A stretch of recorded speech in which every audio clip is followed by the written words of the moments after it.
person thing is with the plus? Can you see the same screen? The person invite guests. Oh yeah, it's the restream link. Yes. It'll No, bring I'm you. I'm not gonna Oh do that. no, I'm wait, gonna no, send it don't off do the that. YouTube link. Yeah, Hold on. but to let people into the fucking show by accident. Um, your channel. Oh yeah, look at that. We're live. Okay, let me open this.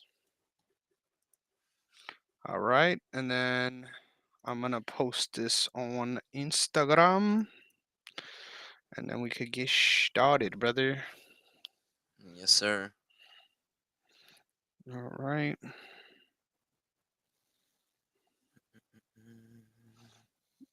Mm, OTS Media. Let's get this link.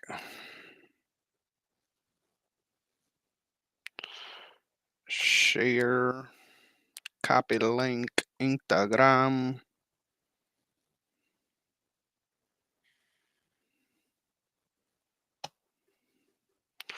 All right. New. Real. Let's do it.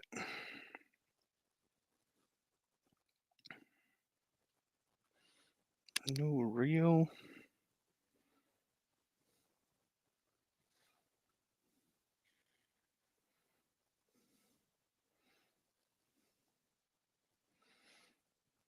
Uh, get one of these guys going. Create. Real. Skip.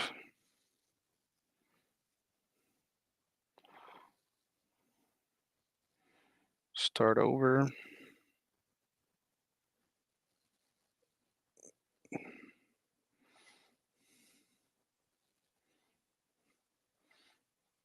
Add text. Paste.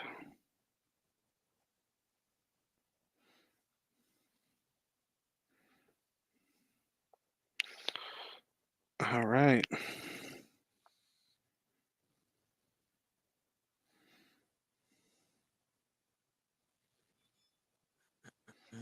Oh, damn it. This is a reel. See, this is how What you you doing? know I'm just fucking old, right? I'm just old and washed. You know what I mean? I just don't can't even fucking navigate this space. Let's do this. Let's put that. Let's go next. Let's go motherfucking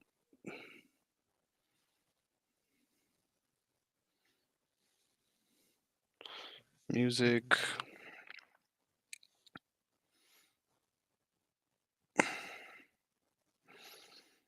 All right.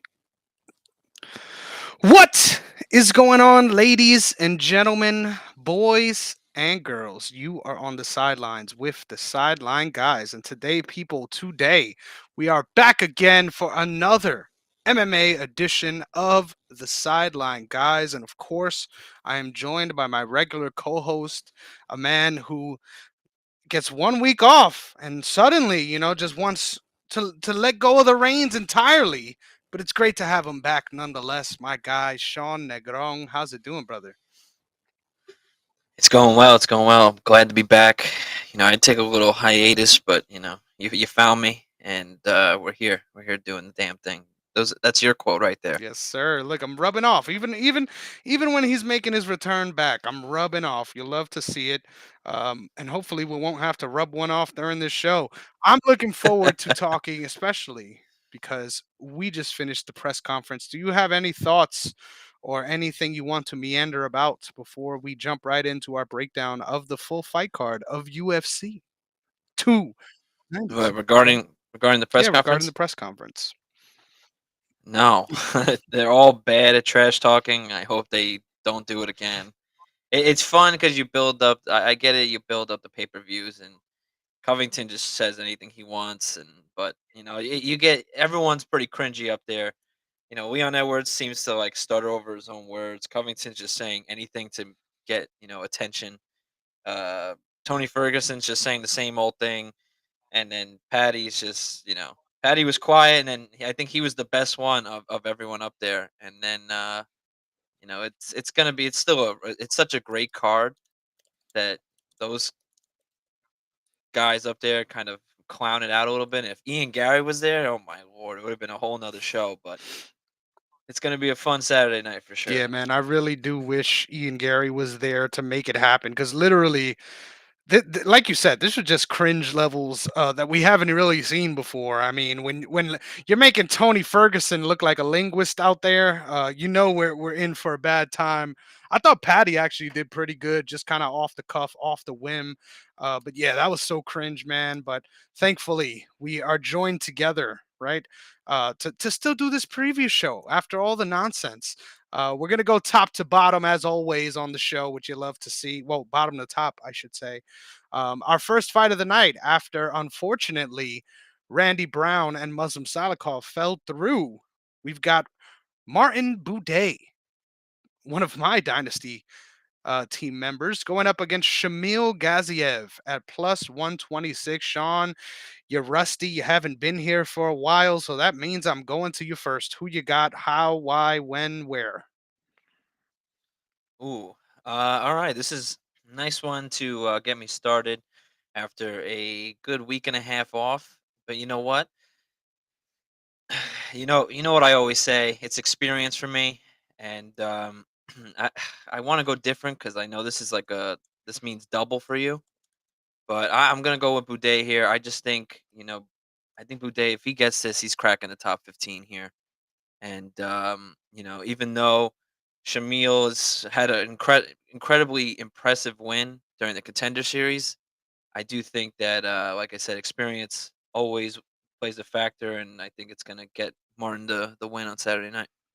Oh, so Martin by experience is your pick. I think Martin by second round knockout. It's gonna be one of like a preview to what this card's gonna be about. You can't have it any better than having heavyweights start the card now. It wasn't supposed to happen, but having heavyweights start off a soon to be pay per view, that's pretty fun right there. It's gonna be really nice. Hey, I love your breakdown. I wish I had more to add, but I'm just gonna be real here, man.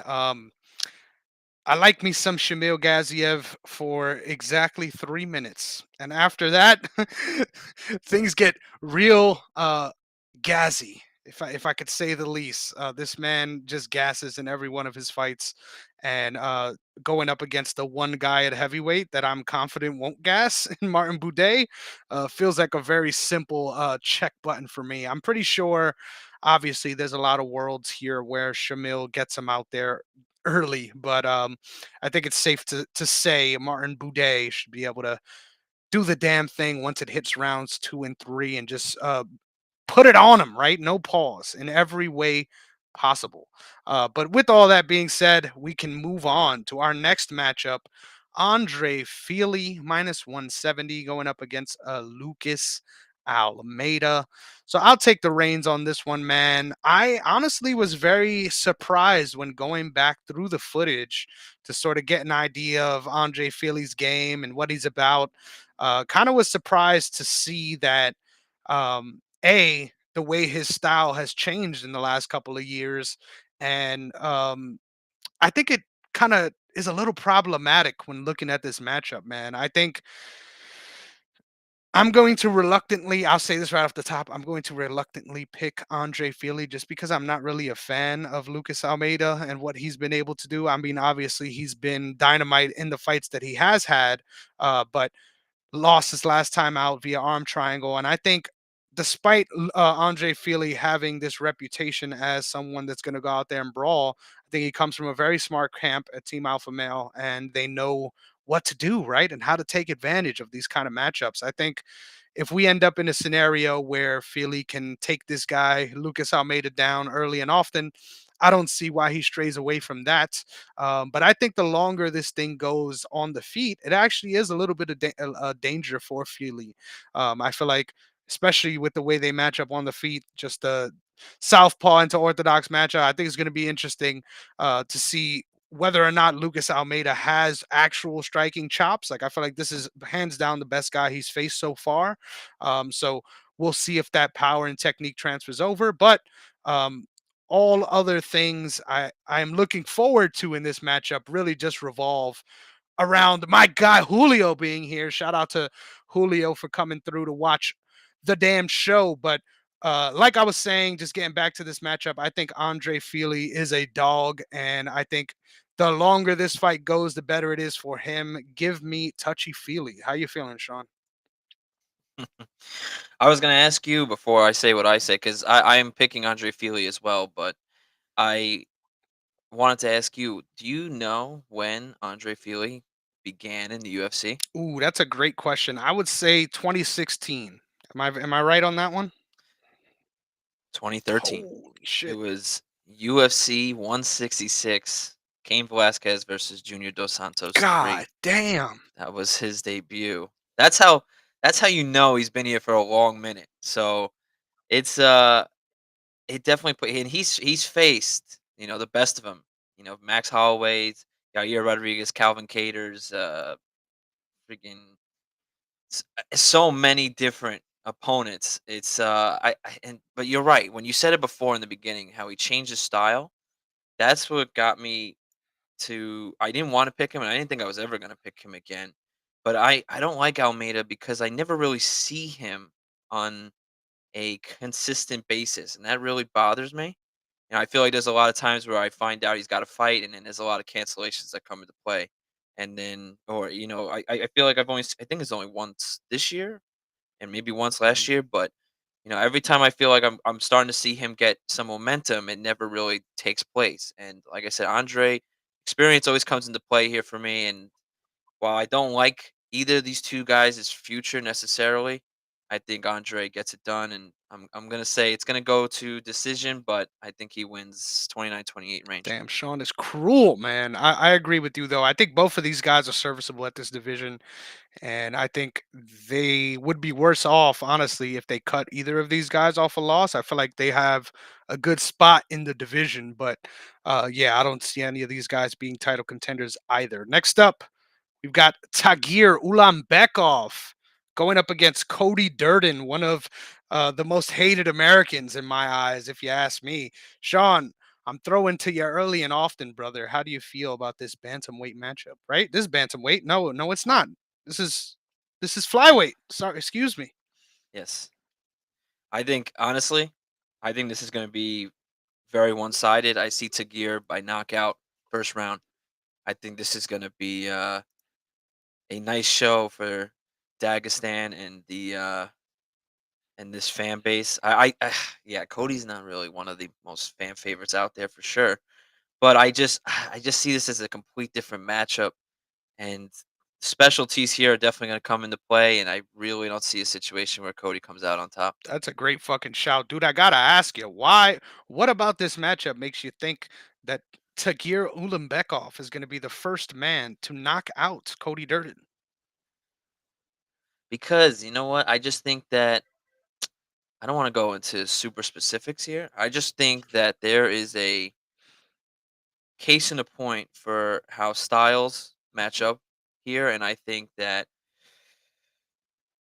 there's already I don't even know how to explain this without sounding like a fan here, but I think Sagir can sweep him and take him down, and even if they wants to stand up, I still think there's a way where Tagir is faster, he's better, and I just see this being very, very one-sided, kind of like uh almost looking like a mismatch, so to speak, and I see this being very one-sided. Yes, sir. I love it. I love it. My guy is stern early and often. I'm I'm going. surprised. I thought you would have taken Hey, no, Cody. not at all. I'm going with Tagir Ulanbekov as well, but I feel very differently than you. I think this is honestly my play, one of my plays of the night. Give me Ulanbekov by submission. I think that Cody Durden is Ooh, going to be okay. looking to get his offensive grappling going early and often, and presents a very good opening for Tagir's signature guillotine. I think on the feet, this fight is a little bit more even than people think. I think Cody Durden's willingness on the feet and his pressure and pace could really give Ulanbekov some problems, especially because he's someone that likes to be at his range. And if you're crashing into that range, doesn't really enjoy it as much. Um, so I think this matchup ends up where Cody Durden is shooting and Ulanbekov just snatches that neck up, man. So protect your neck. Shout out to Dan Tom and his show. I'm going with Tagir by submission. Could be in the first round even. Next up, we've got Alonzo Menafield plus 250. All going up against Dustin Jacoby, who's a minus 250 favorite. Man, how do we even start this conversation, right? I think it's a little bit weird having Dustin Jacoby as such a big favorite in a fight where he's coming off of a loss, right? He's not in the best position right now. But damn, this matchup is kind of scary, right? I personally would like to stay away from this if I could. I feel like this is really a coin flip more so than the odds suggests. I think if Alonzo Menafield comes out hot, I see him being able to knock out Dustin Jacoby if he starts early. Now the question is, will he start early? Lately, he has been sort of reserving and prevailing later on in fights, which is really fun to see. But I think if he takes that approach here against Dustin Jacoby, lets Jacoby start coming downhill, landing jabs, that's momentum that he does not want going against his favor, in my opinion. I think Dustin Jacoby's really good on the feet, outstanding at keeping range, but also punishing you for staying at a certain range, forcing you right to feel like you have to charge in, and that's when he's the most lethal. Now, I don't trust his chin in this matchup, so I'm not confident in saying Dustin Jacoby. But fuck it, I'm taking the Coloradian, right? I'm a big fan of that team with Mark Montoya and the rest of those guys over at Factory X. And I think Dustin Jacoby should be able to at least point himself to a decision win. How you feeling about this matchup, Sean, at light heavyweight? Ooh, so that I agree with you, but I'm gonna go with Alonso just to change it up. Okay. I think this is a Alonso has to finish him within the first 4.5 minutes, I think, or 5 minutes if you really want to say. I think after the second and third round, this becomes Dustin's game, and then, like you said, it's just keeping distance, and I think he'll just piece him apart. But I feel Alonso has the strength that just, simple jab can kind of stumble him, and then I think he can ground and pound finish. I see a way here where, you can land some sort of hook or get him to the ground, and then find a way to get some crazy submission. But I see this more as like a TKO sort of thing, situation, and I think this is going to be a first round finish because if it's not, I think Jacoby takes it by decision. But I'm gonna stick to my guns here and say Alonzo by knockout. Yes, sir. It's that Pat Barry connection. I can feel it. Just something about something, yeah, Don't say that. something Don't say about that. Pat Barry's just got Sean's juices going. I wonder what No, no, no, exactly that might be. no, But next up, no, no, no. we've got the matchup I think we're both looking forward to most, right? The pants have reached the ankles. We've got Casey O'Neill minus 190 going up against Ariane Lipski. Comes back at plus 162. Sean, I'm throwing to you, brother. Make sure that you're prepared, right? The gaskets aren't going to be blown all over the screen while we talk about this one. Who you got? See, this is tough. I think this is gonna be closer than people think, honestly. But this is the one fight that I've been sitting with for probably a good 2 hours now. But I think Casey O'Neill takes it, and I think Casey takes it by. Let me think here, because I want to say submission, but I can just see a situation here where Lipski's on the ground and she kind of goes for that soft ground and pound finish, and we kind of see a slower build up than I want because I think the match is going to start off slow. I think this fight's going to be a slow fight to the first round, but I could see a situation here where this goes into the second, maybe even late into the third round, and this could go to decision where Casey wins by points. But I see a ground and pound finish here, and I think it happens in the third round for Casey. I like it. I like the analysis here. This is also one of the fights that I thought was a little bit tricky coming in. Give me Ariane Lipski. I think since training over there at the Lioness Gym, I think she has looked really improved and disciplined on the feet. And I think in this matchup specifically, she should be able to lace Casey O'Neill with some hooks over the top and really make her think about engaging in those grappling phases. I think if it comes down to it, too, I think Ariana Lipski has the more live submission game, although I would say Casey O'Neill probably has better wrestling and top control. So um, I like Ariane Lipski to really bust her up on the feet, make her think twice about going for takedowns with submissions, and point her way to victory. So give me Ariane Lipski at plus 162. Next up, we're getting dark in here, man. It's problematic in the bantamweight division. We've got Cody Garbrandt, former champ Cody Garbrandt, minus 185 versus Brian Boom Kelleher, my goat, my inspiration, right? A man that is not as hairly inclined as the rest of you beautiful folks, right? But what does he do? He cut the whole fucking top off. The roof is gone, but he's letting the sides grow, brother. He's letting the skullet reign supreme. I never heard of a skullet until I saw my guy Brian Kelleher, and you could tell nothing gets me fired up more than bald man MMA. God damn it! Uh, I'm going boom, baby. I'm going boom Kelleher here. I think he is really live to put some fucking hands on Cody Garbrandt. I think in the grappling phases too, Cody Garbrandt has become the wrestler at Team Alpha Male, which is a career arc I did not expect considering the way his career has went, especially when he was having the most success during his title run. But my man is a full-time wrestler now, and I think even despite the neck injury for Brian Kelleher, I think he's more dangerous on the feet, and he also has the more dangerous submission game in the phases where I imagine they'd end up, right? Even if Brian Kelleher is on his back here, I don't like the fact that he doesn't really try to get up, right? But I think his submission game should at least give Cody Garbrandt enough to think about that he kind of psychs himself out of wanting to be in those grappling phases too. And if we end up there, then they have to stay on the feet. And I think Cody Garbrandt at this point is just compromised, not just with his chin, but just in mentality, right? Like after he's been knocked out the way he has multiple times, it really changed the way he fights, and nothing speaks to that more than that last fight against Trevin Jones. Um, I know all things point to hey, but wouldn't you say Trevin Jones would be a better grappler and Cody Garbrandt was able to take him down? Yes, that is very true. But I just think Boom Kelleher is going to be the fucking guy to do it. I think he's willing to trade on the feet. And if he could get that old Cody out of him, right? If you could get that guy that's willing to go one for one with you to fight him in those phases, I think Kelleher gets the knockout. I went too long on this one, Sean. Tell me why I'm wrong. Yeah, I'm going with no love here. I think this is a fight to bring Cody back from the pit of hell of nothingness that he was in for a good 2 to 3 years, and I think that he brings a lot of fans and a lot of fan favorites back to the UFC. Especially during his title run days, and you know what, I like Brian, I do, but I think Brian's more on the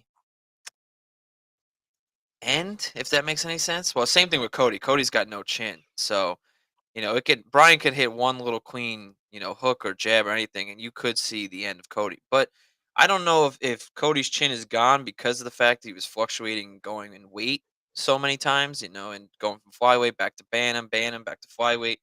And I don't know if that just played an overall toll, but I still believe in Cody just enough that he can win this one. I really don't believe in Cody much more beyond that, but I think this is a fight. I know this is a fight that the UFC intern made. I believe, Mhm. if I remember correctly, Dana White was talking about this. So I like and I see what this kid was talking about and what he was thinking. So I think this is fun. He approached Cody about this fight, randomly, and then Cody said, "Let's do it." So I think this is a fight made for Cody.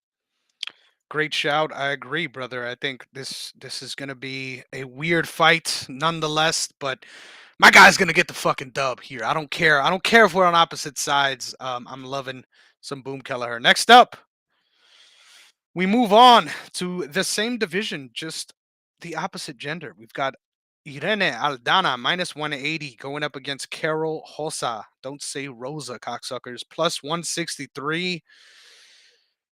Damn it.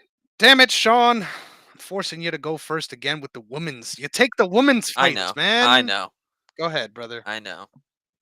Give me give me Aldana. Give me Mexico Oh, right look at here. this This guy. is this is our comeback, all right? This that Amanda Nunes fight wasn't who she really is. I know people are gonna write her off, and I guess the UFC sort of did too, from being a main event to now in the not even in the pay per view. So this is a fight to get us back to the top. This is a stepping stone. So I know Tony likes to say 5 fights to the title. This is more like 3 fights to the title here, and I think this is going to be a one-sided matchup. I think Aldana's way better here, and I think this is going to be a second round finish. I don't know how yet, but I think Aldana gets the job done here and gets Mexico back on the map. We got to get back to the top. It's been a rough year, but we're coming A back. finish, man. This man is bold. This is a tough one for me. I'm not gonna lie. This is a real tough one for me. Don't make it Um, tough. Say it. no, I think you're way overconfident on this fight. I think there I is might no be. world where it is that easy. I think this is probably going to decision, right? This is probably going to decision. Now, generally, I'd like to favor the vet, right? The woman who's been doing it longer in these scenarios. Um, but there's something about this matchup that makes me feel a little weird, man. I think I'm gonna stop teasing and just make my pick. I'm gonna pick Irina Aldana as well. I think on the feet, she should be able to make a little bit more damage and separate herself. But in the clinch, I'm really worried, man. I think she's gonna end up stuck against the fence for a significant amount of time, and that is never a good look, right? No matter what's going on. But should be interesting to see if she can prevent those clinch exchanges, right, and keep it at range. I think this should be a really easy fight for her. But Carol Hosa is just so physically imposing that it gives me pause. I'm still picking Irene Aldana, god damn it, but it is way closer than you think, brother. Next up, I mean, it doesn't matter if we're both picking her anyway, right? Next up, It's a win is a win. A win is a yes, win. sir. You could doubt me all you want, but we'll see how it goes. All right. This is Mexico time. Hey, This is our time. I will shout for Mexico. I will do that. Next up, we've got Good. Good. another. No, I'm joking. We've got Josh Emmett at plus 185 going up against Bryce Mitchell, who's a minus 200 favorite despite coming in on short notice. This is the second fight where we have a pre existing dynasty member. Sean has the privilege of currently having Bryce Mitchell on his fantasy team. So he is going to be watching this one closely, I'd imagine. I forced you to go first, so I'll take this one. I think this one is a little, once again, trap fight ish, right? I think Bryce Mitchell, when it comes to being at his full powers, I think he should easily be able to outgrapple Josh Emmett and stay ahead of him in transitions. Now, that's not the scenario we're in, right? This is short notice. And I think Josh Emmett is a dog for sure. I think he's someone that I'm looking at to potentially make a play on just because he has the bigger power in this matchup. He is prepared for a full camp to have a 3 round fight, right? He was the one that was originally supposed to be on the card. I love me some Bryce Mitchell, so I think for the purposes of the show, right? I'll be picking Bryce Mitchell for the purposes of the show. But Josh Emmett is definitely a live dog, and I think his ability specifically to bang on the feet and also be shifty in space could be really hard for Bryce Mitchell to get the takedown here. And I think the longer they stay on the feet, the more Josh Emmett is really going to land and crack Bryce Mitchell early. Could even see him opening up a cut or something like that. So if you like Bryce Mitchell, why not hold off, right? Just wait until after round one because I'm pretty sure that line is going to look a lot better for Bryce Mitchell after round one because Josh Emmett's probably going to put some pause on him early. So I'm taking Bryce Mitchell, but this one is a scary matchup. Not going to lie. How you feeling about your dynasty brethren? Not too confident, honestly. This might be weird. I'm picking Bryce, but I think this is a. I think this is exactly what you were saying. I think Emmett could really mess up Bryce here, especially in the beginning. I think Josh is a lot stronger, and I think if he can stuff the takedowns, which is obviously going to be extremely tough against someone like Bryce Mitchell, who that's like his number one go to. It's what he favors. It's probably what he's going to go to 90% of the fight. But Emmett's got some serious strength, and it's quick. It's so funny how quickly we write off both of these guys. The fact Bryce Mitchell was undefeated, he was like this next up and coming submission specialist, like no one could stop. And then he runs into Ilya, and Ilya just obliterates him. And then same thing with Emmett. Emmett was up on the rise. People started to believe in him, and then the Yair fight, and then obviously Ilya as well took care of him real quick. So and just made him you know bleed and bruise for 25 minutes. It was probably one of the most one-sided 25-minute fights I've ever seen. So it's easy to write off both of these guys here. I do think though, for 15 straight minutes, I think Bryce will either get the submission or win in points by with takedown and constantly having him on the ground. Because I think once Bryce gets Josh to the ground, you're in Bryce's world now, and I don't see a situation where Josh can find a way back up, so easily. But I do see a situation where it's going to be really tough for Bryce to get that initial takedown the first time. So I think Josh can cut him up. I think Josh is a lot stronger than him. But ultimately, if this fight does make it past that first round, like you were saying, I think this is Bryce Mitchell's show. But there's a situation here where I can absolutely see Josh, taking him and, hitting something clean, cutting him up, and making Bryce a completely different fighter like Bryce was versus Ilya after that first round. Bryce started to switch up. He started to realize he couldn't get that takedown. He was cut up in his, I think it was the eyebrow, if I remember correctly. And then Bryce didn't realize he had adversity for the first time. So this could be another situation where that happens. He is coming in short notice on this card. So I could definitely see a situation where Josh takes this fight, but I do feel Josh is starting to head on back out, and Bryce does have the hype a little bit right now, and he didn't want this fight. He wants to, crack that top six, top five. So I think this is Bryce's fight. Yes, sir. I love it. I love the conviction, man. Let's see I, if you I keep added a that little same bit more energy. Yeah, I'm gonna analysis. All say right. let's see if you keep that same energy as we continue down this lineup. So the next fight we have is a hypothetical one. Right now, this is alleged to be happening at 180 pounds because Kevin Holland's going to be stepping in on short notice to fight Vicente Luque, who was originally slated to face Ian Machado Gary. Funny enough, guess who owns both of those guys, Kevin Holland and Ian Gary? Me. So no matter what happens here, right? This is a dynasty head to head since Sean owns Vicente Luque. I don't know why I'm calling him Vin. It's Vicente. Anyway, this is a interesting matchup at 180, right? I think, all things considered, on the feats, I would argue Kevin Holland is very live here. I think Luque has really looked kind of chinny lately. Besides, obviously, the dominant performance against RDA, who I don't think is a natural 170er at all, right? I don't think he is anywhere near his natural weight class over there. So this one's a little bit of a shaky matchup here. I kind of like Kevin Holland here on short notice. But I do think the front headlock game specifically for Luque is what's going to make the difference here. I think if Kevin Holland is willing to bang it out on the feet, it's really going to come down to the leg kick scenario. And I think ultimately, just given the circumstances, right, Vicente Luque is the safe pick here. Now, I might look crazy here after the week is over, right? And Kevin Holland knocks him out early, right? And I look fucking dumb. But give me Vicente Luque. I think ultimately, if this fight was booked uh, straight up and this was the matchup, I think I'd be picking Kevin Holland. But all things considered, I think Vicente Luque really did the damn thing in training camp because he knew he was going to be fighting such an annoying fighter, right? And Ian Gary. So I think he should be good to go for this one, to go out there and get a dub against a very good opponent in Kevin Holland. How you feel about this welterweight showdown at 180?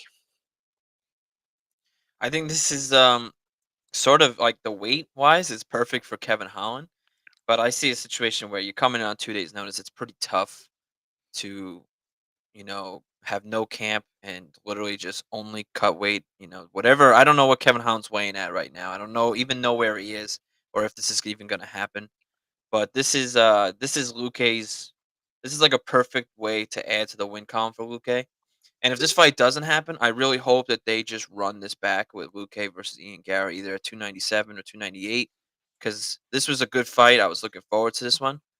But if Luque does continue, want to fight and does take on Kevin Holland, I do see only Luque having this one in a way where I don't know, like, and I've said this so many times, and this is why I never picked him for dynasty. I never know with Kevin Holland, which Kevin Holland are we getting here? And a guy that comes in on short notice, this short notice, might just want to have some fun here and try to piece him up. Knows he's getting a check. It's not going to hurt his, I know he's unranked, but it's not going to hurt his, ranking any sort of way. This is sort of like doing the UFC a good service here and saving a fight, and kind of nothing bad happens here. And if he keeps this fight close, they might run this back, or something of that caliber. So I do think Luque gets the job done. This adds to the win column for him and maybe, climbs him a little bit. But I do want to see this fight because I could absolutely see a situation where Kevin Holland can win this, especially if it's at 180. But I do think, based off the time, no camp at all for Holland and just cutting weight, I think Luque can get it done. Yes, sir. Even the GOAT Dwight agrees. He's in the background cooling with us as always. You love to see it. Ah, man, god damn it. Next up, we've got the pain, right? We've got the heartache. We've got the full Tony Ferguson sadness hedge, man. It is. Hey, hey, hey, hey. You're Sorry, slipping, bro. sorry, I You clicked the see, wrong this is one. what happens. You go on vacation, come back, you start There's slipping. You four start dogs slipping. here, bro. There's four dogs here. It's hard to, pay Hey, attention. I this is for all the apologize. dogs, baby. Um, Tony That's Ferguson right. is a significant underdog here, plus 250. Patty Pimblett minus 300. I am in full sadness hedge mode. I'm going Patty Pimblett. I want to give you the floor. Yeah, yeah, yeah. Yeah, I'm gonna give you the floor for a full 60 seconds here. This is your boy Tony. I want you to tell us how this fight goes, how it ends up, and what do you think happens next for your Hey, boy Tony, or and even Patty. thank you. Thank you for setting this up for me in this way because you really know how to put me in situations to further hate myself, right, for having to go through this. Um, Shout out to Tony Ferguson. This is my dog to the day I die, right? I'm going down on this shit, baby. I don't give a fuck. But I'm not confident, right? I'm confident in Patty Pimblett winning here, even though I think Patty Pimblett sucks and is not a good fighter. I just think in the grappling specifically, man, Tony Ferguson has not been able to stop a takedown for at least 5 years now, right? Like even before this full losing streak was in full effect, man. His takedown defense was elbows, right? And hey, don't get me wrong, they're still there, right? He even mentioned in the press conference he's keeping them sharp for this one. But there's no other way to feel than fucking sad about Tony Ferguson, man. The dude looks ancient, right? The dude in his last fight, right, and in multiple fights, a lot of his opponents are talking about how he kind of just like glitches out there, like which is a very sad thing to hear. I saw a recent Benil Dariush interview where he was talking about that, right, where after certain strikes lands, like he's just kind of like spacey and then reacting like when there's nothing there to react to. Just all bad things to hear, right? Especially about someone that you love to watch fight. I think everything about Tony Ferguson that made him special is exactly what is going into his downfall at this part of his career, right? His mental fortitude, his willingness to just say, fuck this, I'm gonna do it my way, and I'm gonna go out there and I'm gonna put the pace on you and make you wish you never signed up for this shit, right? He's still in his mind, that's how he's gonna win this. But the reality of it is, I think he would be benefited much more by doing a specific MMA training with a top level camp than he would be by going through Hell Week with David Goggins, right? Even though it sounds like an amazing experience, right? Don't get me wrong. Might sign up myself. Who? What is that? What is that catchphrase again? Who's gonna carry the boats, right? Who's gonna have the fucking boats, brother? I know who thinks he's going to be doing the damn thing out there this weekend. But my guy is in for a rude awakening. I think Patty Pimblett sucks, right? Like I think against most lightweights, Patty Pimblett is not the favorite. But just given this sad scenario, I'm picking Patty Pimblett to kill my boy once again, probably by submission. So Sean, try to put a smile on my face. Well, I want to ask you before I give my analysis here. I want to ask you: is it the reason, like everybody else here, and I doubt this is it, but is it the reason Patty sucks because of the Jared Gordon fight that he should have lost? Is it because of that? Is it like because everyone's view of him has completely changed? It was because of the way he should have lost, and then the way he talked to Joe Rogan about, like, joking around about, "Oh, you should be paying me for this interview," or whatever the hell he said, and like he really believed he won when he clearly lost, I think, to the consensus. So he went from being a fan favorite to being absolutely hated in about 15 minutes, which is amazing. But is that the reason why everybody thinks he sucks, or is it the reason why you think he sucks, or you just think if he would have beaten Jared Gordon handedly, let's say, same thing that he always does, rear naked choke, second round, like he typically always does. Do you think that gives Patty more, and then he gets the surgery, which he was always going to do Mhm. anyway? Do you think that, he doesn't suck, or do you think it's more of like he's really not that good? I just don't see the Yeah, potential. so since the Soren Bach fight in Cage Warriors, shout out to Soren Bach. I've been following Paddy See, Pimblett's career for a very long time at this point. Cage Warriors Look at this guy. 96. Look at this guy, ready with the deep cuts because he knows I don't get these events correct. But god damn it, since that fight, I knew, right? When someone can dominantly beat you in your game outside of the UFC, you're gonna have problems when you make it in the UFC, right? And he's had very favorable matchups. I think obviously the foot injury is a real thing, and coming off of that surgery and everything, I hope everything is good as far as structurally, right? You to be in there fighting again, but I think ultimately skill for skill, even where he's really good, like he doesn't really line up well with the rest of the guys at lightweight because he's kind of small for the division, despite being someone that is known, right, for blowing up in between fights. I feel like he could actually make 145, right? Like watch that Jared Gordon fight back. Both of those guys look kind of small for lightweight. But I think in general, skill for skill, Paddy Pimblett is not. He's probably. I'm gonna be real here, right?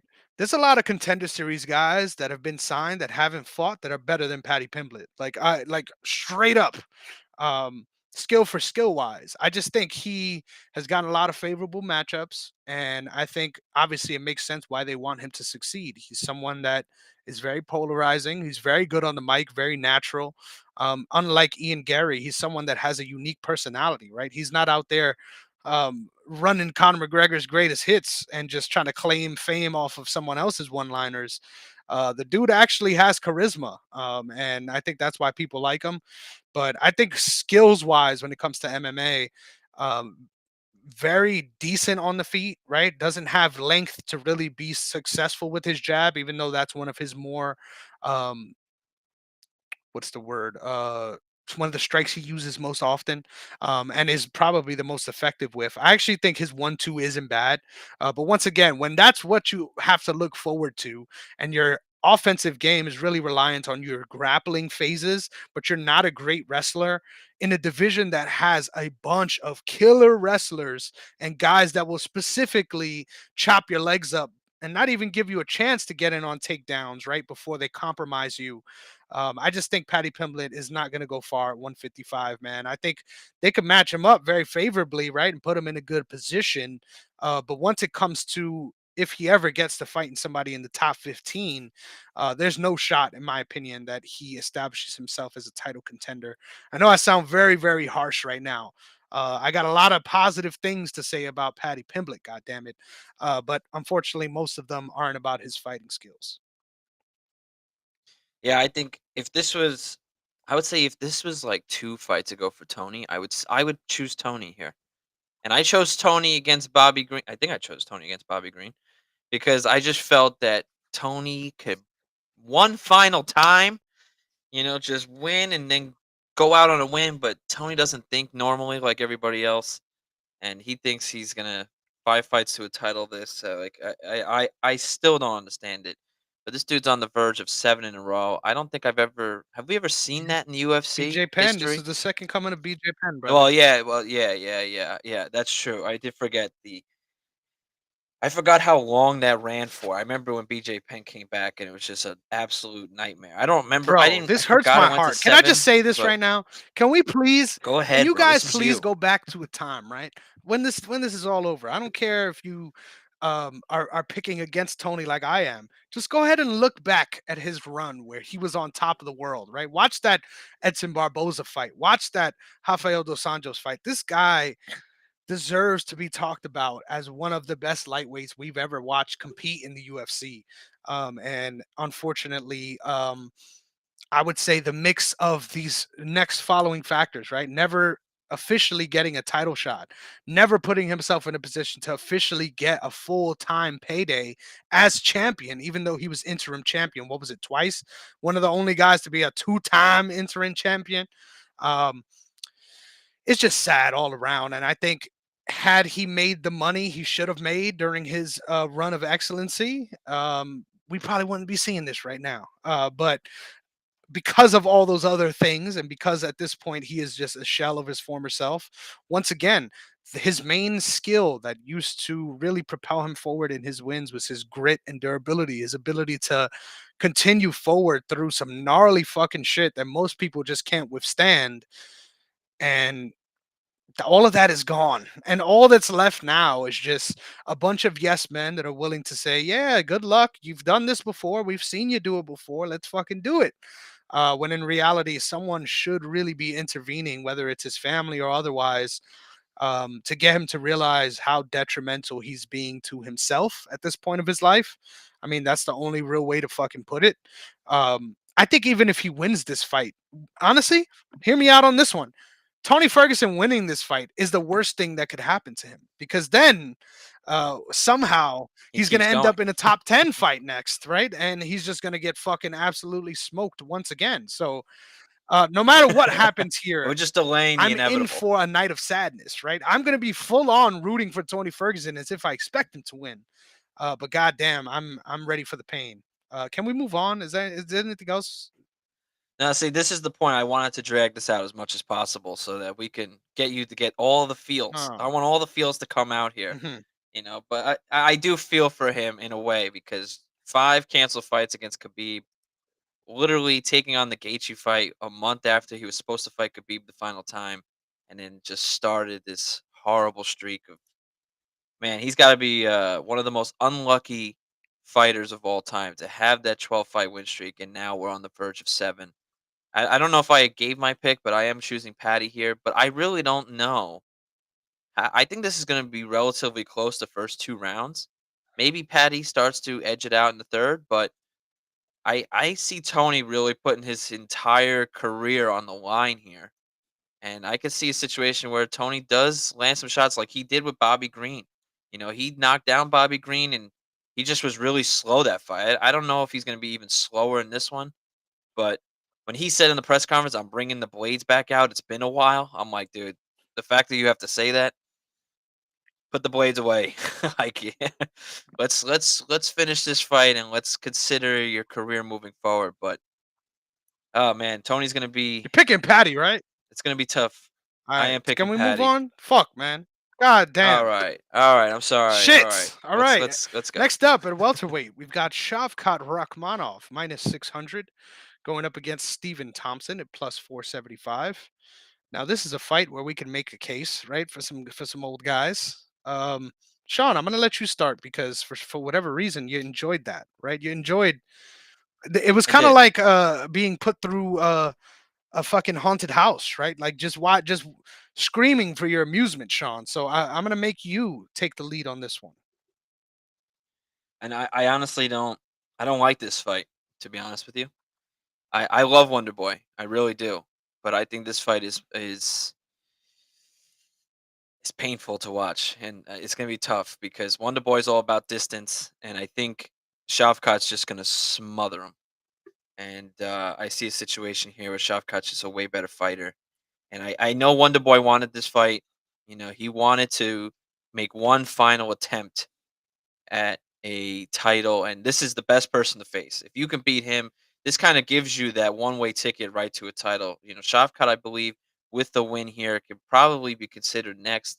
I know Bilal is also right there, but if Colby wins, then he says he's never going to give it to Bilal. There's a whole bunch of stuff that could potentially happen here. So I think Wonder Boy, if he wins, he gets himself a shot, one final attempt at a title. But Shavkat's just way better. But at the same time, anything can happen. That's why I love this sport. Anything can happen. But if I had to go with, a assumption here, I'm gonna assume Shavkat just smothers the hell out of him the first round, and then eventually takes him to the ground in the second round. Probably even the first round, just maybe get saved by the bell. But I see Shavkat getting some sort of rear naked choke, Kimura sort of situation in round two, and this can be a quick one. Fuck, man. I'm not gonna lie. All week I've been trying to really talk myself up to be the Stephen Thompson guy, right? To come on this show and pick the 41 I year feel that. old in this matchup. I think the tape backs me up on this. I think this is gonna be a very hard fight for Shafkat. I think what neuters Stephen Thompson is offensive grappling, right? And we have seen Shafkat is one of the best as far as being able to withstand punishment on the outside in order to get to his preferred phase.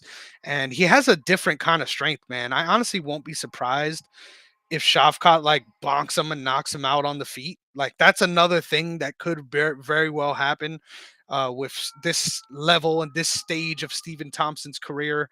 Um, I think Steven Thompson has all the tools to really give Shafkat trouble, especially obviously on the feet. Um, his distant management is just so beautiful to watch, no matter who he's fighting, but especially when guys are willing to entertain him on the feet.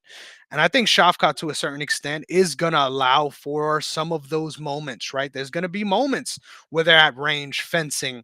And I think Steven Thompson really needs to take advantage of those moments and not get gun shy by the threat of the takedown because that's his only shot, right? I think if he ends up being taken down here, we've seen Stephen Thompson's game plan has been to try and survive as long as possible, right? Just concede the takedown and then from that point on say, hey, I'll see you again in 5 minutes, cocksucker. If you can't kill me in four, I'll see you again after that, after the round is over. But in this matchup specifically, I think Rachmanov should easily be able to take him down. And then once he's down, should really be able to land some nasty ground and pound from on top. I think he has one of the most unique ground and pound styles in the UFC. That's something that I haven't really understood why more people do. I think obviously the threat of the upkick in this matchup specifically is very dangerous to the way he fights on the ground. He's someone that really gets over and above his opponents in a very menacing way and starts raining down bombs from a position.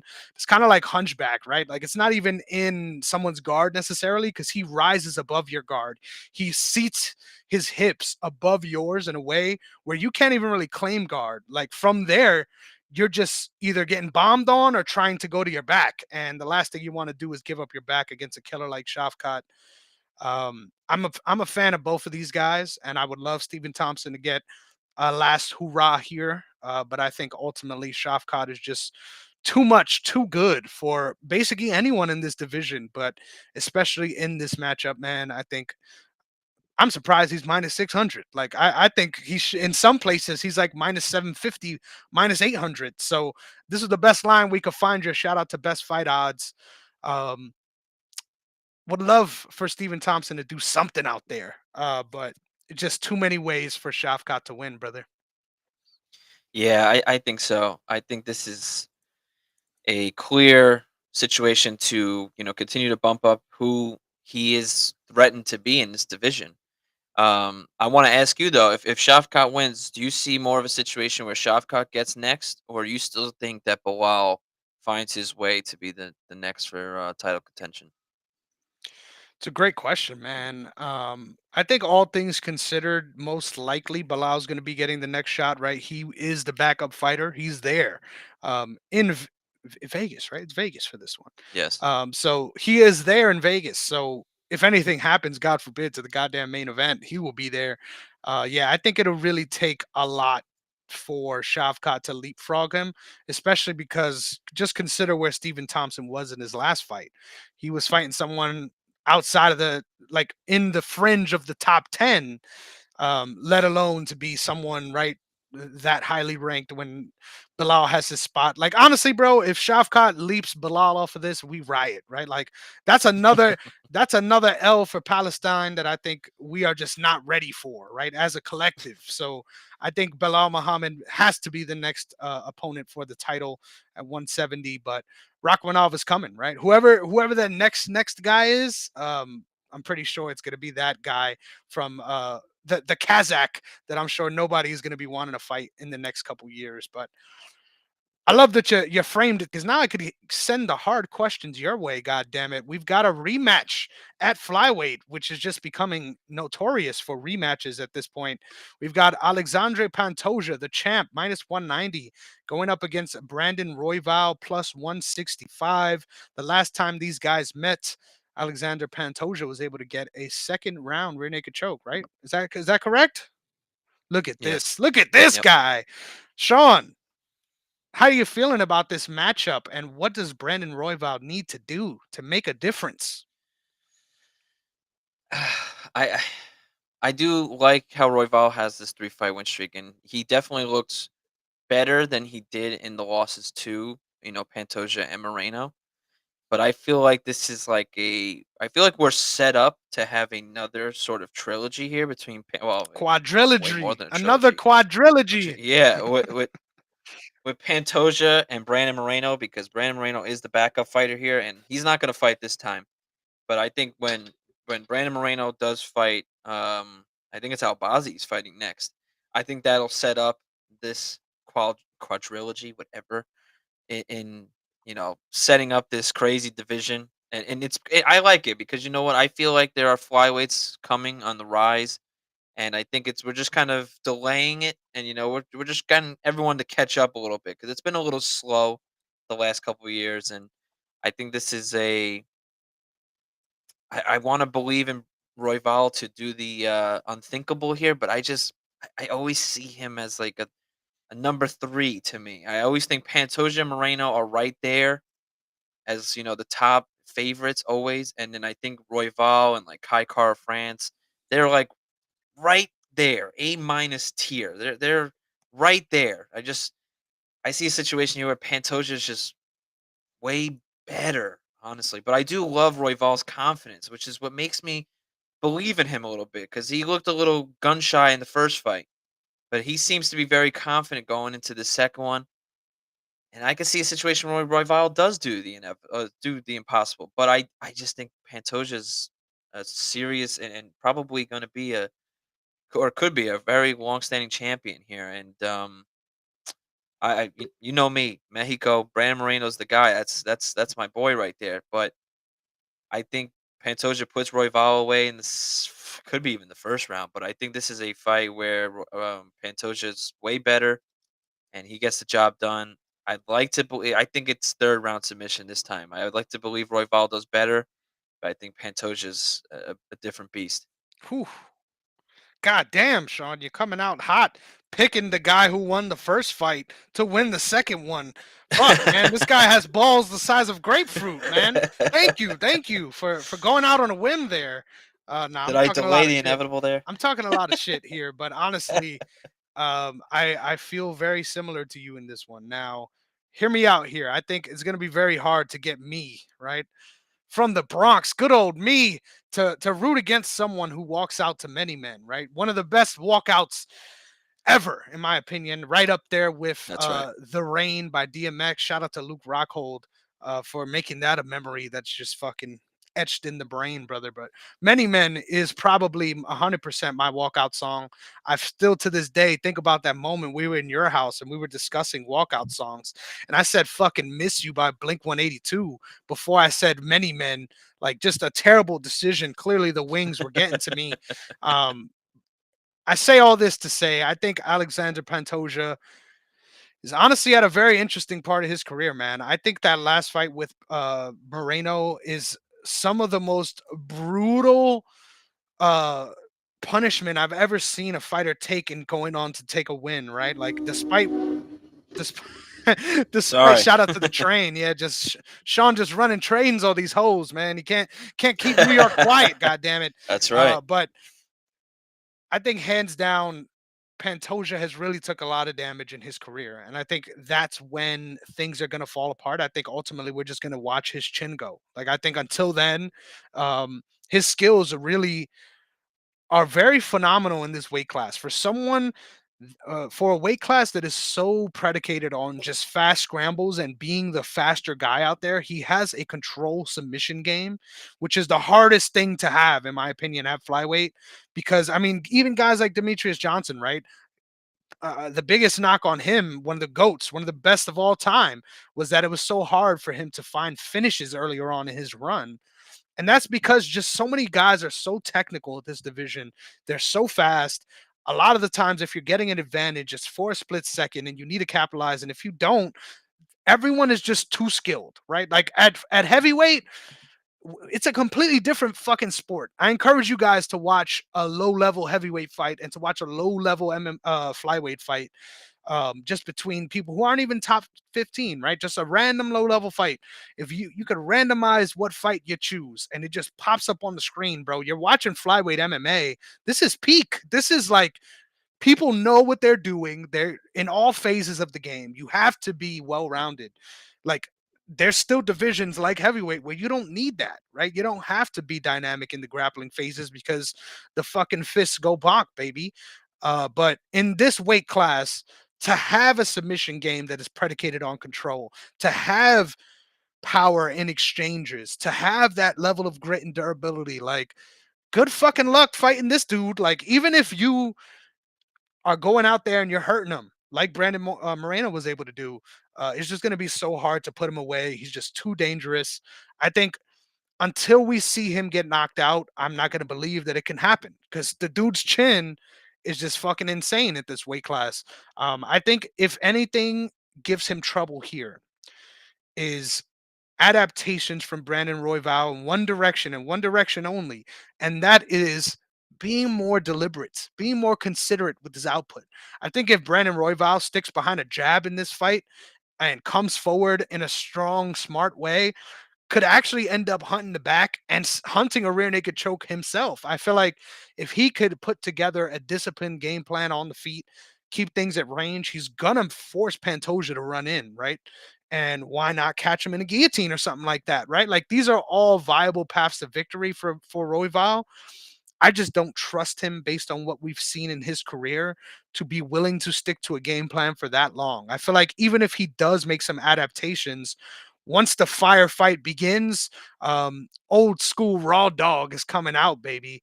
And I think unfortunately that's going to be his biggest downfall here. This is a weird situation where you kind of wish he got this matchup before his title fight. Like it really sucks, in my opinion, that this is his title opportunity because this is a very tough matchup. Like I honestly like his chances more against someone like Moreno, even though in history too, than I would against Pantoja just because of the way the styles line up. But won't be surprised if once again those guys in Factory X cook up some crazy shit and we get a new champion on our hands. I'm kind of rooting for it, but I'm gonna be picking Mr. Pantoja.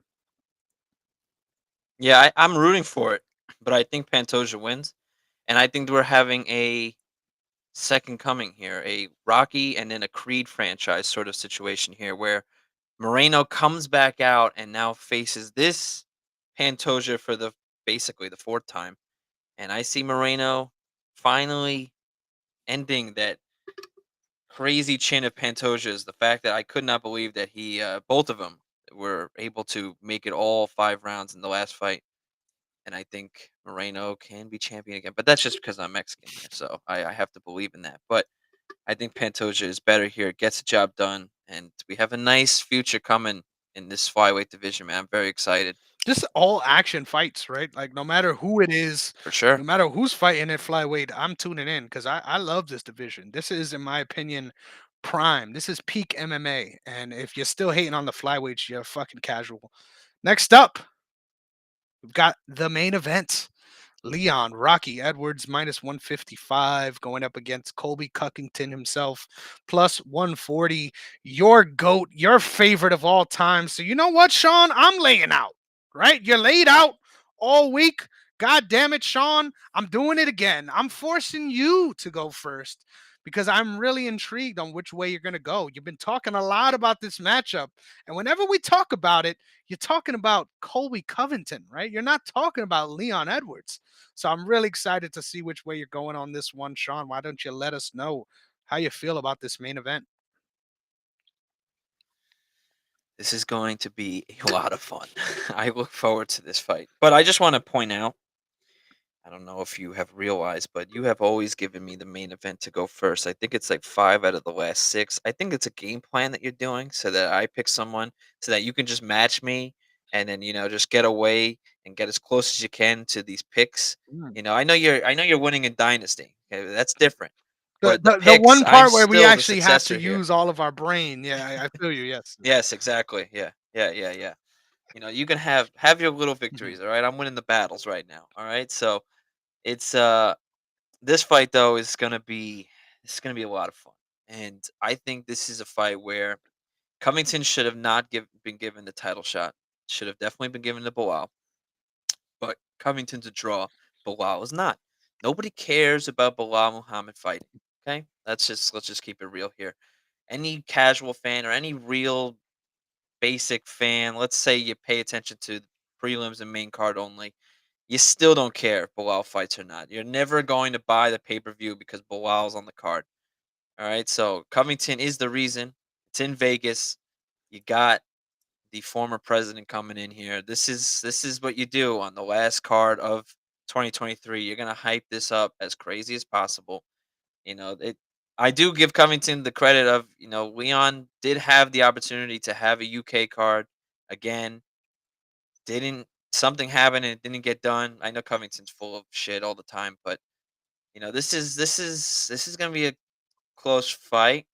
I I have a tough time picking this one. Like skill wise, I think Leon gets done with the distance here. He's I think he can get it done, but this has been such a crazy year.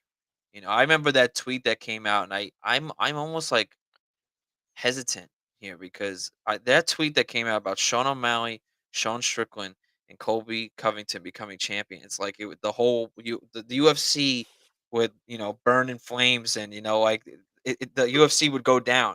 Well, we have 2 of 3, and we're on the verge of 3 of 3.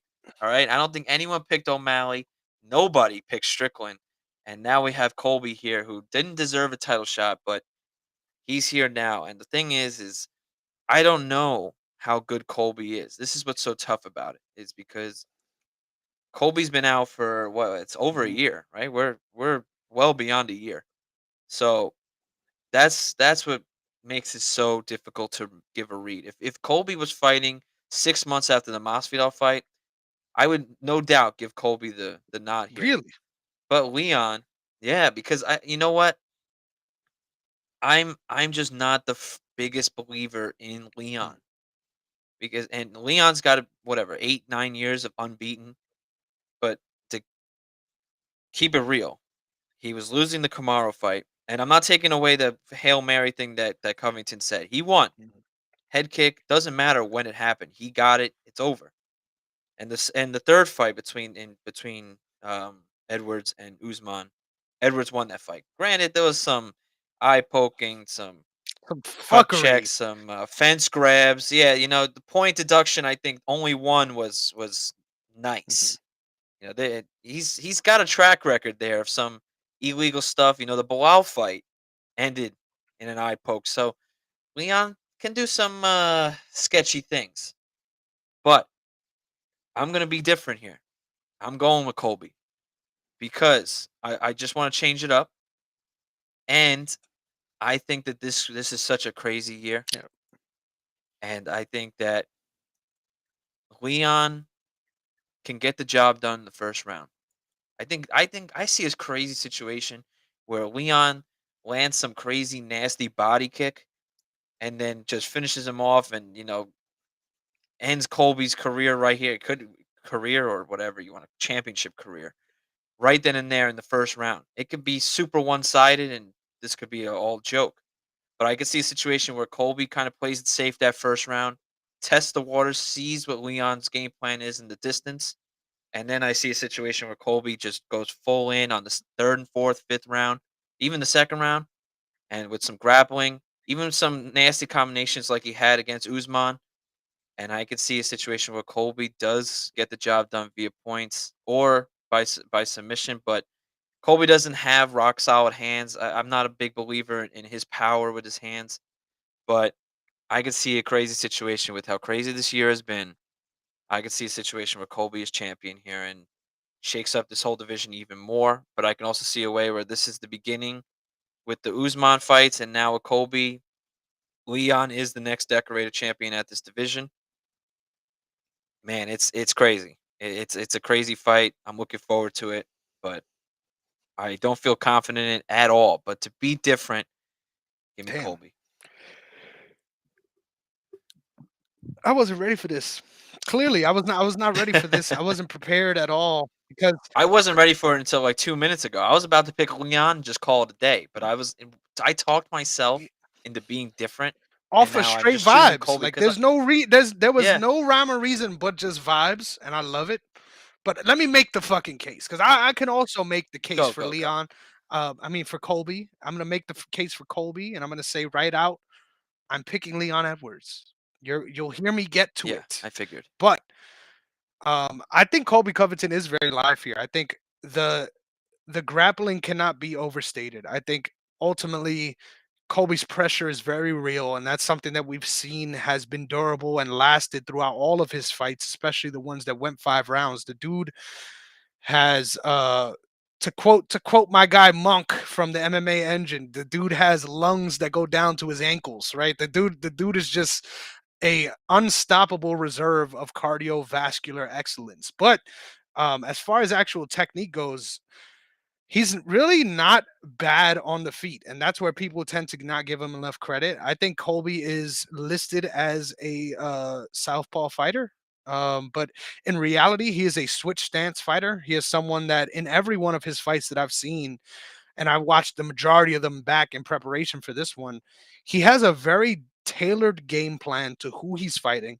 based on what he's going to be doing on the feet, what stance he's favoring, which direction he's going to be going in. Like to see him dialed in on those things, regardless of whether or not he's doing all the technical things correct or he's making the right angles, the fact that he has a specific game plan per opponent is always encouraging. Now, what I think he's going to do here is I think he's going to stick to the orthodox stance here. I think orthodox, specifically into Leon, is what gives Leon the most troubles in these two phases. Hear me out. First of all, it's integral that this man establishes the takedown threat early and often. I think that part of the game is the only thing that would allow his strikes to also become impactful. But in a lot of the fights that I've seen from Leon, he's there to be countered in exchanges by three shots in specific. And obviously, they might not come in this order: the jab, the straight, and outside hooks, especially the left hook off of counters. I think both of these guys, considering they're both southpaws, right? Both of these guys should be looking for that left hook on the break, especially Leon. If he ever ends up in a scenario where Colby Covington is throwing kicks, man, one of Leon's best counters, regardless of where he's being kicked, but specifically with leg kicks, is that same time check hook. He has a beautiful check hook, really hurt Kamaru Usman in the second and third fight with that check hook off of leg kicks. I think Colby Covington, though, is going to be wise to that and probably won't be doing too much leg kicking here. I think if he's going to be attacking anywhere, it's going to be the body. So once again, off of those kicks, look out for those left-handed hooks from Leon Edwards. But I think honestly, in exchanges, if Colby Covington can stay outside of that lead foot and pump that jab cross, he's gonna land it. Like Leon is there to be hit in that phase specifically, especially after the takedown threat has been established. Um, but ultimately, I think Leon's game is just much more dangerous, and I think that's where we really see the difference here. I think even in the clinch phases, man, I was super impressed by the third fight with Usman. Just the way that Leon navigates space when being attacked with offensive wrestling. The dude positioning is really underrated. His ability to get himself in proper spots to clinch on his terms and then negate the offensive grappling is honestly a skill within its own right. And Leon does such a good job at preventing shots from even getting there. But once he's down, I don't think he's the best at getting back up and back onto his feet. And that's where I really do see success for Colby too. If he's able to get takedowns, which he basically is in every one of his fights. Like if he's not able to get a takedown in this fight throughout all of the fight, I would genuinely be surprised. Just because that's how um, dogged Colby Covington is when it comes to seeking out those opportunities. But just long term, I just feel like the longer this fight plays out, the more Leon is going to get his reads, the more he's going to get a sense for the range that Colby's trying to stay at. And I think, especially if we stay at range and Colby's grappling proves to be ineffective, right? He ends up caught in that no man's land, right? Where he's not close enough to touch you, but he's far enough that he is rushing forward. If we end up in that middle range, I agree with you. I think Leon might knock him out, right? Like whether it be with straight punches or if we revisit that left high kick again. I think Leon is obviously the more dangerous fighter here. But I think in clinches specifically, whoever's going to be able to dominate that phase is going to win this fight. Like there's if it could be as brief as that, that's all I would have to say, right? Whoever dominates in the clinches, who should win this fight. But we all know there's a lot more crazy shit to consider in this wide world of MMA. I've said a lot of shit. I hope some of it made sense. But I'm going with Leon Edwards here. I think he has just a more well-rounded ability to actually inflict his game on his opponent. Sean, did any of that jargon translate to English for you, brother? Yeah, yeah, that I like exactly what you said because I said the same thing similar with I think I could see a situation where Leon lands some crazy body kick, and like I said, it could happen in the first round, and you see a completely different style from Colby, kind of playing more, late scared and push back. But I think Colby's going to try to keep the pressure on Leon. And the thing about Leon that I'm never, as of right now, I'm not totally sold on him yet. Is Leon has a great winning streak, and I love that. But like I said before, with the two Usman fights, even in that last one where he won that fight, I do like to believe that the crowd definitely did have an influence in helping him there. And, he had like the whole stadium, the whole building rooting for everything he did. And, yes, there was some dirty plays there, but I think in the press conference he had we built a lot of confidence in there. And, I think based off of knocking out Kamar Usman, who, no one saw coming, especially at that range, at that late in the fight, is an incredible thing. That'll be on the highlight reel for forever. As long as Leon's alive, that'll be right there, number one clip. But I get nervous with Leon because it's funny how his career has played out in that fifth round, right? If he wins by head kick to Camaro, but if you think about the fight before when he fights Nate Diaz, when Nate clips him, if Nate actually gave a shit one time, if he really wanted to, he could have finished Leon in that final minute and a half, but he was pointing at him, laughing at him. It's really funny how stuff like that happens. I know Leon was winning. I think he wins, 4 rounds to 1 that fight. But it is really funny how clear it, his the fifth round has been for someone like Mhm. Leon. So I think Colby has is the best welterweight there is if Kamaru didn't exist. I think he's right there as of active fighters. I'm not trying to say all time. So, so I think this is a different situation. But like I said, the difference, like why I question Colby here, is it's been, I think, almost 18 months or more than that now since we've last seen him, and he beat Masvidal. So Masvidal was already past his prime on the way out. That was a bitter rivalry that, I don't even think either of them was really thinking straight going Mhm. in and following game plans. They just wanted to kill each other. So this is weird. If Colby comes out the way he did against Kamaru, I think Colby takes it. But if Colby looks super ring rust and we're talking, it's like we're talking about Colby of the past, then I think Leon takes it with distance and could finish him in the second, third round. Man, But that's you what I'm brought up really a looking really forward to good seeing. point there, and I think something that is a trademark at this point of Leon's career too is whether winning or losing. Right, we've seen him get kind of like lost out there. right? Like even in Kamaru Yes, 2 exactly. and even in the I mean the Nate Diaz fight that he was winning. Don't let him Yeah, bully don't you, let him bully son. you. That's real. Yeah, man. That's I real, think bro. specifically with the way he got a rise out of him in the press conference. Don't get me wrong. Like I hate that we're even talking about it in this context, right? Because it's such a piece of shit thing to Yeah, say and do, right? Like what he yeah. said as far as I'm not even gonna fucking repeat it, but what he said mentioning Leon's father His who's father. passed Yeah, away, and yeah. sort of saying, "Oh, I'm gonna take you to the depths of hell. Maybe we'll see your pops there." Like just absolute the scum of the earth, right? We'll say that.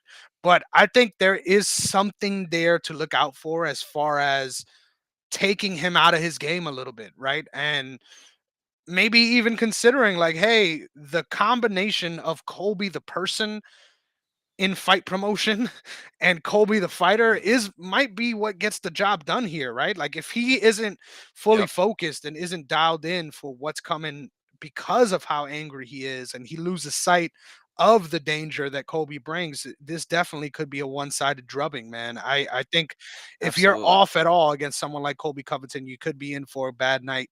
But I think he's going to take all those things in stride. And once again, like I said, I just think he's too consistently good at neutralizing negative positions and making them positive positions for himself. Like that third fight against Kamaru changed my opinion on him entirely because just like you, we're like, man, if this is the best Leon we've seen, I don't know if he can even beat Kamaru again. And I was just super impressed. We saw that fight together, even though I kind of felt like Usman might have got the nod because of the point deduction. I did feel that skills wise, what he was able to show, the way his game changed and evolved going into the third fight to really neutralize the grappling threat before it even got there, right? Just keeping him at range, landing with nice low line kicks to the body. And even when he shifts orthodox, right, he does that little John Jones oblique kick to the knee and then finds his range quickly back in southpaw. Like I think if he sticks to his guns in that way, it's going to be so hard for Colby to be successful with his grappling, even if, in my opinion, he has the cardio edge, which Colby does against everyone, right? And I think specifically Leon has shown issues with that as far as the later fights go, him sort of checking out a little bit. I think even despite that cardio advantage, I think Leon is not someone that his output changes or stops just because he's tired. He's someone that really fights through that and still finds a way to be active and offensive as these fights go on. So I just think he's going to be too potent. But man, I'm not ready to live in the world where Colby Covington is champ, man. I will be honest with you. And I hate that you've been leaning into this for months now at this point, because I will blame you, right? If this happens, this is entirely your fault, Sean. And I I hope get you that. acknowledge your role in this. Yes. I do. I do. I get that. I do want to ask you one final question before we head into this beautiful dynasty that we're gonna Oh, I have. forgot. I forgot we even do that. Holy shit. Got some things I to do look want to forward to. ask God you. damn it. This is a this is gonna be a fun question because I want you to think about it for a quick second here. This is a interesting UFC 296 card. Do you see a situation where, well, actually, I'll do a numbers game with you here. Do you think over under how many retirements or how many times do you think we're gonna see the last time for a fighter on this card? We got Tony, Wonder Boy, and there are rumors out there that if Colby loses, that he could consider hanging it up himself. So there's some name, even Josh Emmett. Who knows? So Cody I do want to Garbrandt. Yeah. ask you, yeah, Garbrandt as well, another one. I want to ask you if you had to choose a number between zero, 1, 2, 3, 4, 5. Do you think how many fighters do you see? This will be the last time we see them. Even I don't know if they'll retire on the spot Saturday night, but do you have anyone you think will be the absolute last time we'll be seeing him? Ah, man, that's a great question. I'm gonna be real with you. There's a couple of guys here that we probably shouldn't have to see again, but I think all of these guys are going to be returning. I don't think any of these guys are going to be retiring here. I think ultimately, if anyone should, obviously we've already named them, right? Shout out to Tony Ferguson. Shout out to Wonder Boy. I think it's likely, right? But ultimately, I just don't see it coming. Dwayne, Thank you for showing up, my guy. I really appreciate the love. It feels good to be on live, baby, because it ain't often we get to have this kind of interaction. So shout out to my guy, OTS's own, right? Another member of OTS. He's got his own show. Make sure you check it out. Life's a Botch with his beautiful co-host. I won't say any more. Hey, my girl might be watching. All right? I won't say no more, right? But shout out to Dwayne and everything he's got going on TSG as well. But just like that, man, I've gotta kick it right back to you, Sean, and ask, what is your answer? Because I'm giving zero as my over under. So you're saying two. You're saying Two, at minimum that two, two of these guys we're never gonna see fight again. Wow. And who are those and guys? potentially three. I Damn. think I think this is the last of Wonder Boy and Tony. And if Cody gets obliterated, I think this could be his finale, but that's like a wild card to me Mhm. because I really do There's see a no doubt in my situation. mind Tony Ferguson is fighting again. Like there's no doubt in my Dude, mind. I honestly don't know because if Patty goes in there and submits him in the first round, I think the UFC is gonna just cut him. Like UFC, I cut think they're him. He's gonna. still gonna fight. You think it's over? Okay, that's true. That's Think true. it's Okay, over? I should You should have said have. UFC fight. Yeah, then we would have had Yeah, it. Yeah. I should have, but yeah, that's tough. He'll But be at and same thing PFL with Tour Cody. by the morning, right? By the Yeah, morning he'll be exactly, right? signed. Yeah, exactly. He freaking PFL champ over there, or he thinks he Oh will be. my god. But I do think with Cody, I really believe that Cody is getting set up. Maybe one more fight after this, but I do see a Cody Garbrandt, Dominic Cruz reunion rematch I sort would of love that. fight happening in the Redemption tour. middle of 2024. I do see that as a 100% a scenario, and because that will be such a crazy pay-per-view buy, that'll be probably like a third fight on a pay-per-view. That I think could be something crazy.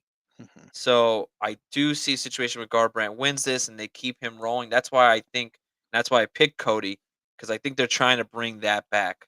One more hoorah out of Cody Garbrandt and Dominic Cruz because Cruz is on the way out too, and Cruz is one of my favorite fighters of all time. But I think if he loses badly, I could definitely see a situation where he hangs it up.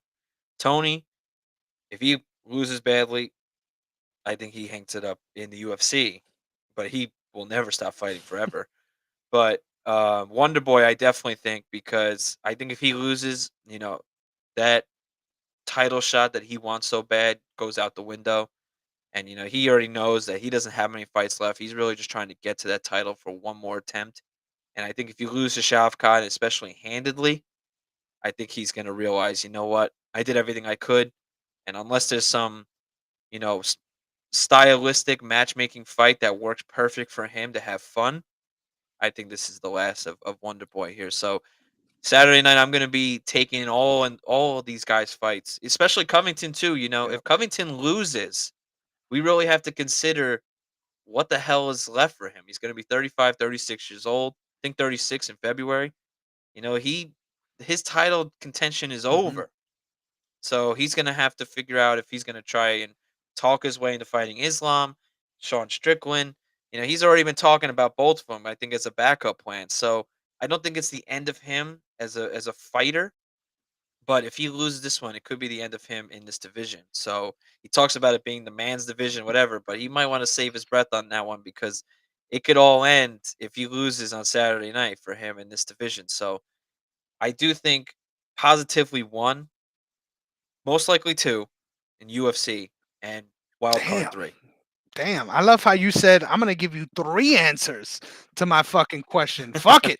Yeah, man. I think you laid it out beautifully there, and I could see that happening, but I'm gonna stick at zero. I think a lot of this is just once again the sadness in me because I just know CTE is inevitable, god damn it. But next up, we've got my favorite part of the show. For those of you who are unfamiliar, this is Dynasty MMA, baby.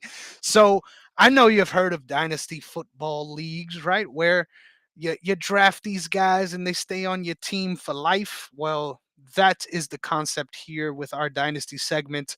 Both Sean and I, every week, we draft 4 fighters to keep on our Dynasty team. We keep track of their wins and losses, and we compete to see who will come up with the best team of fantasy fighters.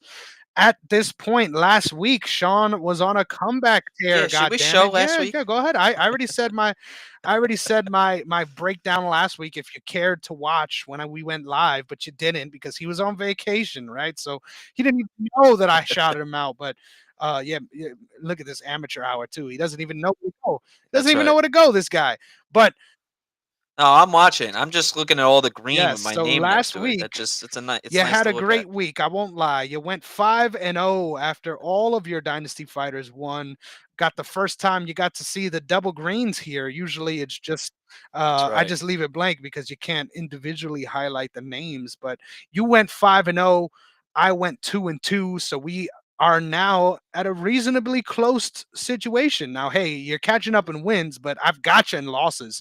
In our dynasty head to head right now, I am at 45 wins, 22 losses, 2 draws, and 1 no contest, while Sean sits at 43 wins, 28 losses. That's where I got you on the percentages, cocksucker. 1 draw Don't worry, I'm and coming back. 1 no contest. And then I think it's also important to mention at our head to head picks right now, Yeah, that's right. Sean is sitting at 128 wins, 71 losses, 3 draws, 4 no contests, while I am sitting at 124 wins, 75 losses, 3 draws, 4 no contests. If you ask anyone, these are very fucking solid, formidable records. If you ask me, this Let's is the go. best I've done in my short UFC fandom as far as picking fights. But I'm still losing to this fuck. So I gotta make some headway. But Dynasty is where, in my opinion, I set myself apart. And I think I'm excited this week once again We'll see. because I get the chance to build on our team. So right now, we both have 2 returning fighters competing on this card. Yeah, Potentially. potentially, if everything works out the way it's supposed to. Mine being Martin Boudet and Kevin Holland, allegedly, while Sean has Bryce Mitchell and Vicente Luque. So let me just delete the N because it doesn't exist. Sean, you have the first pick for UFC 296. You picked Colby Covington. I don't know where the fuck you're going with this one. Ah, Shavkat. shit. I tried really I know hard, you you know. tried. I know you did. I'm taking That's a Shavkat. great first pick. Give me Leon Edwards. And now, what is Mm, my second pick? Is the question. There's a lot of great fighters on this list. There's a lot of different ways I can pretty go. good. Yeah, there's a lot of different ways I can go. Um, damn, man, this is tough. But you know what? I'm gonna do something unprecedented. Give me Tagir Ulanbekov Damn with my third it! pick. That's who I wanted. That's who I wanted. Damn it. Ah, that hurts. That hurts. All It's right. only right. I All know how right. to bring the pain, brother. Oh, yeah, that hurts. Cause that I thought you were gonna skip right over him in this next pick, and then I was gonna take him. Oh, all right. Let me think about this here. All right, so my first one, I'll do Pantoja. Okay, I I'll like take that. The Pantoja off the champ. board, and then you know what? Give me Tony Ferguson. Oh, I I'm was just so kidding. ready to lock that in with the quickness, brother. I'm surprised. I'm a little disappointed in you. And me. You talk about Tony is your number one guy, your favorite fighter all time, and he's not even on your Oh yeah, list. you know why, That right? hurts You my know why, feelings. 100%. Because if it, But I'm willing it in that the seventh pick better universe, have his I'm name on it. sadness hedging. This is what you do. You act like you think you know what's gonna happen, so that hopefully, ideally, what you actually want to happen is what prevails. But go ahead, brother. Make your second pick. Mm, that's still messed up, man. I think Tony should be your seventh pick. I'm just saying. Just Hey, saying, man, because he could win, fuck around. and I'll all of a pick sudden he could Paddy go out on Pimblett. top. Don't make me. All right, give me Colby. Ew, I'll you'll take take Colby Kobe here. over Roy Val? This man is criminal. Yes, Criminal. yes. I know you Yeah, want yeah, Roy thank Val, you. but I think Roy Val is on about to hit a little skid here. I really do. So I'm taking Colby because he could be the potentially the next champ, and then a nice little trilogy between him and Kamaru Usman could be coming. Hmm. So we could see Colby have a nice little win streak of his own build up. But I'll take Colby there. You took Roy Who's How 7? dare you? Come on, do it. Um, Take Tony. Don't even think about picking anybody else. This is your boy, your favorite fighter, potentially the finale. The finale of Tony Ferguson. yeah, for sure. You I know know you're what? not gonna Fuck it. take him, but do it. Give me Dustin Jacoby, my seventh pick. Sean, round us off with your eighth That's and pick Patty Pimblett that's like we messed all up, know you man. want to. That is that's messed Hey, up, I live bro. in realities, okay, brother? I do not live in the fictional world that I wish to live in. You know what? And I know this is some serious disrespect there because I had to change it on the streaming, and I know you don't want to choose. You don't like Patty. You don't even want to spell his Yeah, name right. You know, I don't even know what it is with you. I like there's some unprofessional. serious Yeah, hatred going on here. Yeah, I don't know what yeah. it is, but just because of that, and you're not gonna take Tony. I wanted you to take Tony, so I'm taking I knew he Patty. was gonna. Just to finish It it was off, all a ploy, I'll take a right? 2 fight It was win all a streak. ploy because if you have It's Patty Pimblett, it's a 2 fight there's win some streak. All L's right. coming to this dynasty team, brother. Oh, for sure. But I look forward to when we get to whenever we do when we have to do the cuts. He's gonna be right there on like the top That's tier coming of the list. soon, But dude. This I'll is the take it. last fight card of the I'm year. Like we're gonna have our year recap, Yeah. So and then we're gonna be able to cut some fighters. I still need to think about the exactly. number, So this could be right? a What one is and the done thing for number me. of the fighters we get to cut? I would like Well, to I hear think we from you should figure guys. out how many do we Okay, have. so right now I can do the quick math for you. We have 4, 8, 12, 16, 20, 24, 28, 32, 36, We could 40, go off record. 44. No, we don't. Because that doesn't include a lot of fighters don't fight. I know, but it's close 48, enough. 52, 56, 60, 64, 68. After this week, we're going to have 72 fighters each. Hmm. 72 fighters each. Let the fans decide, but if I had to make a choice here, I think we got to keep it of an even number. Hmm. So I think if 72, we probably could cut between like 4 and 6. Okay. I think probably leaning more towards 6 because it's just going to double next year and probably even more actually. Hmm. So we should make some room, Let's make it. but We have the we'll let the option to fans cut decide. 6, but we have to at least cut 4. Why don't we do that? Right? Why don't we Yeah. do that? Okay. Because Okay. I I think like that. there's more fighters that I'm not willing to cut than I'm looking forward to cutting on my team at least. Because I'm better at this exercise than Uh-huh. you are. But just like that, For brother, now. just like that, For we now. have our dynasty teams laid out. So with the first pick, my boy Sean went with Shavkat Rakhmanov. I went Leon Edwards, followed by Tagir Ulambekov. Right after that, Sean doubles up. He goes Alexandre Pantoja. I don't know what accent that was, but it was an interesting one. And follows that up with Colby Chaos Covington. The man is trying to build the cringiest dynasty roster possible. I round out my night with Brandon Royval and Dustin Jacoby. Wow, this man decided that Paddy Pimblett was a better fighter to have on his career than literally anyone else. You love to see it. So thank you for that one. A All right. big smile You're on my welcome. face when it comes to adding this guy to your dynasty team. So this is our final dynasty slate for UFC 296. Sean, this was a fucking blast. We did it again. God damn it. Um, It's going to be a fun one. Arwen says Todd Duffy needs to be on this list. Oh man, yeah, That's I right. would love to see one of the goats of heavyweight MMA. Shout out to, real quick, shout out to fucking, why did I forget his name now? Arwen, you brought the pressure, man. You made me nervous. This man's handsome mug came on the screen. I didn't even know what to do.